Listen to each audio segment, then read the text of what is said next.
रविवार को जल नहीं चढ़े तुलसीदास, विश्राम करे माँ तुलसी, रखना यह विश्वास। तो चलिए जानते हैं रविवार के दिन माँ तुलसी जी को जल क्यों नहीं चढ़ाना चाहिए। प्राचीन समय की बात है, एक छोटे से गांव में एक भक्तन माँ रहती थी जिसका नाम सरस्वती था। सरस्वती हर दिन बड़े श्रद्धा और भक्ति के साथ तुलसी माता की पूजा करती थी। तुलसी के पौधों को वह प्रतिदिन स्नान कराती और जल चढ़ाती। उसे विश्वास था कि तुलसी माता उसकी हर मुराद पूरी करेंगी और परिवार में सुख शांति बनी रहेगी। एक दिन रविवार का दिन आया। सरस्वती हमेशा की तरह तुलसी माता की पूजा करने के लिए तैयार हो गई, परंतु जैसे ही उसने तुलसी माता को जल चढ़ाने का विचार किया, तभी उसके मन में एक शंका उठी। उसे याद आया कि उसकी दादी हमेशा कहा करती थी, रविवार को तुलसी माता को जल नहीं चढ़ाना चाहिए।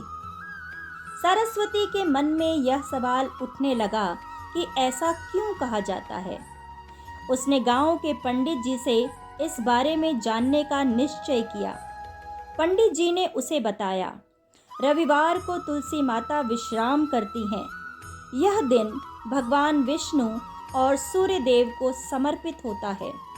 तुलसी माता भगवान विष्णु की पत्नी हैं और इस दिन उन्हें जल चढ़ाने से उनका विश्राम भंग होता है। यही कारण है कि इस दिन तुलसी माता को जल अर्पित नहीं किया जाता। सरस्वती ने यह सुना और समझ गई कि यह नियम तुलसी माता के प्रति श्रद्धा और सम्मान का प्रतीक है।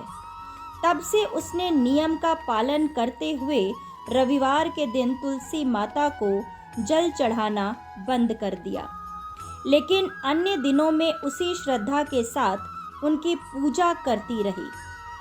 इस तरह सरस्वती ने तुलसी माता के प्रति अपने कर्तव्यों को सही ढंग से निभाना सीखा और उसका परिवार हमेशा सुखी और शांतिपूर्ण बना रहा।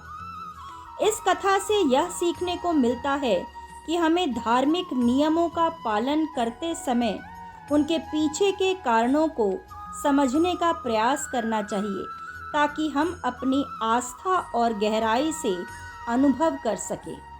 सूर्य देव के दिन में जल न अर्पित हो, भगवती का विश्राम है, मुक्ति सिमरन हो।